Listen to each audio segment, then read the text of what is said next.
I don't think I've ever felt this much pain in my life, and isolated to the point where I've had to seek advice on here. I truly never thought this would happen to me. My boyfriend, let's call him Kyle for simplicity, and I have had a really stable and loving relationship.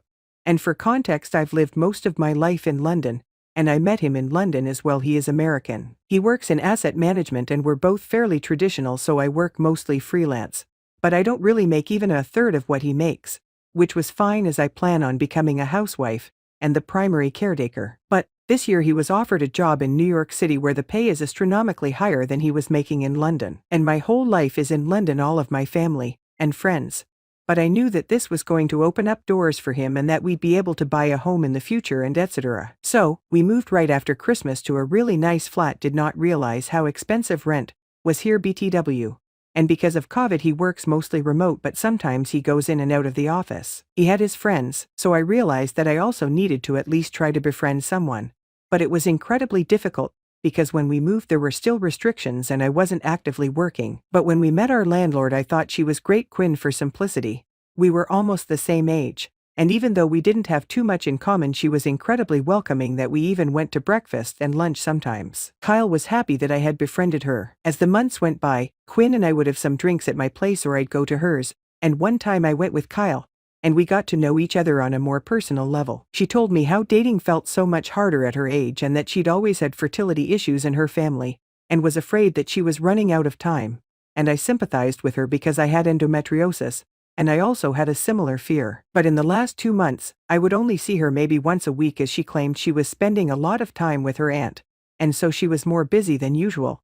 I understood. 2 days ago, while Kyle was at work, I went to check the concierge for a package and I saw Quinn's aunt. I said hi and was polite and we spoke, because I had briefly met her before. I asked her how Quinn was doing since I hadn't seen her last weekend, and her aunt said that she was feeling a bit sick, but it was just morning sickness. I was confused, but I guess my face made her think that I was deeply concerned, and her aunt said that morning sickness is just expected in the first trimester. I was floored, not in an angry way. I was just caught off guard because I had no idea how or when she had become pregnant. In a way, I was kind of happy for her, but I also was slightly sad that she didn't tell me as I thought I was her friend. But I was excited for her, and I sent her a message congratulating her. When my BF came home that night, I revealed to him that she was pregnant and how happy I was for her, and the look on his face. I have never seen anything like that in my life. The color literally drained from his face the way you would picture it happening in a cartoon, and he was almost gaping. I was extremely confused, but he gained his composure and went to shower. I was making dinner, and my mind was racing.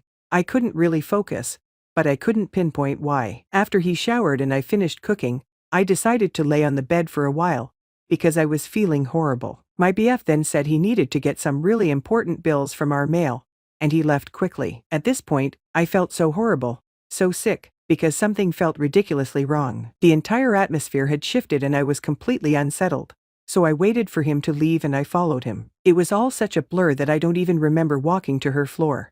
But I saw exactly what I instinctively thought I would. I hid behind the wall. At this point I was about to throw up and they were arguing, and I couldn't even hear what about, because at that point I showed myself before running back to our flat. Kyle came after me, asking me to wait, to hear him out, but I couldn't even breathe. I felt like I was going to vomit and choke at the same time. My throat was so constricted that I couldn't even talk, and he was rambling on about how it happened 2 months ago and it was a mistake. He never intended on hurting me, and he felt terrible. He said that it didn't mean anything, that Quinn literally meant nothing to him, and it was a one-time thing, and he didn't know she was pregnant and he was having a hard time processing that she was even pregnant in the first place. I told him to sleep on the couch, and I practically cried into my pillow all night. It's been 2 days since. I haven't left my bed and I can't eat. It feels like it will just come up, and I haven't been able to speak to him since. He comes to the door and asks me to at least hear him out and give him a chance, and that we can work things out. Quinn sent me a message that I haven't read. I've given up my entire life and moved to a foreign country, and my name is on the lease. If I break it, I can't afford to pay the rest off, and I think what's even worse is that I still love him. I hate him and love him at the same time. But I cannot believe he did this to me. Honestly, my life is over and I do not know if I will ever recover from this. This was incredibly long and I apologize for that, but I honestly do not know what to do next. Top 5 comments. 1. You can definitely leave. You can come back to the UK and leave the whole sorry mess behind you.